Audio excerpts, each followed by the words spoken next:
اچھی طرح سے استنجا کرنے کے بعد جب جا کر بیٹھتا ہوں تو محسوس ہوتا ہے کہ پیشاب کے قطرے نکل گئے ہیں 1 2. تو حضرت ایسے میں کوئی قوما تو لگا دیا کریں جہاں لگانا ہوتا ہے. حضرت ایسے میں ناپاکی ہو جاتی ہے یا نہیں، جبکہ یہ میرے ہاتھ میں نہیں ہے؟ اس سے بھی عذاب قبر ہوتا ہے؟ ہوتا تو ہاتھ میں ہی ہے بھائی. اچھا خیر، وہ ایک دیہاتی آدمی روڈ پہ کھڑا ہوا پیشاب کر رہا تھا. پولیس نے کہا یہاں، کسی نے آ کے کہا یہاں پولیس نہیں پکڑتی. اس نے کہا بھائی خود ہی پکڑنا پڑتا ہے.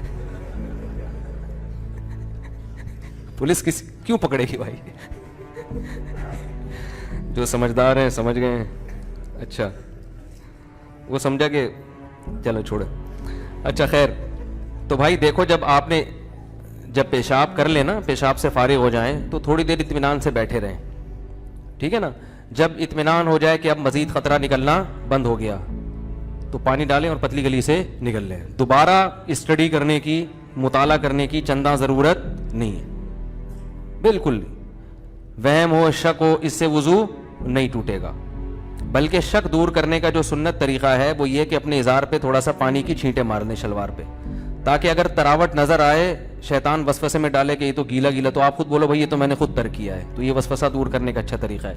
تو ایک دفعہ جب اطمینان ہو گیا تو اب جب تک 100% یقین نہیں ہوگا قطرہ نکلنے کا، اس وقت تک وضو نہیں ٹوٹے گا. اتنا یقین ہو جائے کہ آپ قسم اٹھا کے کہہ سکیں کہ میرا قطرہ نکلا ہے یا ہوا خارج ہوئی ہے، قسم اٹھا کے کہہ سکیں آپ.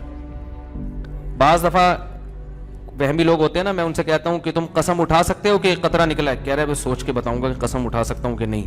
اس پہ بھی کنفیوز ہوتا ہے کہ قسم اٹھا سکتا ہوں کہ نہیں. تو میں نے کہا یہ اس کی علامت ہے کہ نہیں اٹھا سکتے، کیونکہ اتنا یقین ہوتا تو فوراً قسم اٹھاتے. دیکھو ابھی سورج نکلا ہوا ہے، فوراً قسم اٹھا کے ہم کہہ سکتے ہیں اللہ کی قسم سورج نکلا ہوا ہے. اس میں کنفیوز نہیں ہوتا انسان. تو جب تک اتنا یقین نہ ہو جائے کہ پیشاب کا قطرہ نکلا ہے یا ہوا خارج ہوئی ہے، اس وقت تک وضو آپ کا باقی رہے گا. لیکن وہمیوں کو بات سمجھ میں نہیں آتی، یہ پھر بھی کنفیوزڈ ہی رہیں گے یہ. تو اللہ اس کے رسول نے جب ایک بات بتا دی ہے تو بھائی اس پہ یقین کر لو. بس چپکے سے نماز پڑھو. پھر شیطان کہنا کہ ہو سکتا ہے نکلا ہو، تو بولو نکلا ہوگا تو بھی اللہ قبول کر رہا ہے. ہم نے اللہ سے قبولوانی ہے. جب اللہ قبول کر رہا ہے تو ہمیں یہ سوچنے کی کیا ضرورت ہے کہ نکلا ہے کہ نہیں نکلا، جب اللہ ایسے ہی قبول کر رہا ہے. تو ایک دفعہ اطمینان ہو کہ قطرہ آنا بند ہو گیا، اس کے بعد پھر شک سے وضو نہیں ٹوٹے گا. ہاں بعض یہ جو نوجوان لڑکے ہیں یا کم عمر لڑکے ہیں، یہ پیشاب کرتے ہی اٹھ کے بھاگ جاتے ہیں. تو پیشاب کرنے کے کچھ وقت تک تو بہرحال تری نکلتی ہے، تو ایک دم سے بھاگ گئے تو اس سے شلوار بھی ناپاک ہوگی، وہ جگہ بھی ناپاک ہو جائے گی. تو اگر شلوار اتنی ناپاک ہو گئی ہے کہ جو 5 روپے کا سکہ، اس کی کیا دلیل ہے؟ لوگ اس پہ بھی اعتراض کرتے ہیں. قرآن حدیث میں کہاں لکھے کہ 5 روپے کے سکے کے برابر اگر ناپاک ہو گئی تو وہ ناپاک ہے، اس سے کم پاک ہے. یہ بھی کسی وقت بتاؤں گا انشاءاللہ. اس پہ میرا ایک مناظرہ بھی ہوا ہے، ایک صاحب کہہ رہے تھے اس کی کیا دلیل ہے، تو آج تک پھر وہ دوبارہ الحمدللہ انہوں نے دلیل نہیں مانگی.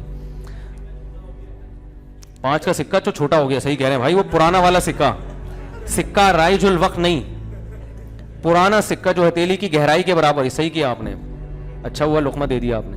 جو پرانا والا سکہ تھا جو ہتھیلی کی گہرائی کے برابر ہوتا ہے نا، وہ سکہ، تو اس سے کم اگر نجاست لگی ہو تو وہ کیا ہے، کپڑے پاک رہیں گے. سمجھ میں آ رہی ہے بات؟ تو فوراً پیشاب کرتے ہی اٹھ کے بھاگ جانا ٹھیک نہیں ہے. پیشاب کرنے کے بعد تھوڑی دیر بیٹھیں، اطمینان کر لیں کہ اب تری آنا ختم ہو گئی ہے، تو بس اٹھ کے چلے جائیں.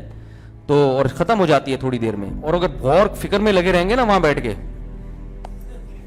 تو قیامت تک ختم نہیں ہوگی. یہ بتا دوں میں، قیامت آ جائے گی، پولیس بلوانی پڑے گی آپ کو واش روم سے باہر نکالنے کے لیے. کیونکہ وہمیوں کا کوئی علاج نہیں ہے دنیا میں.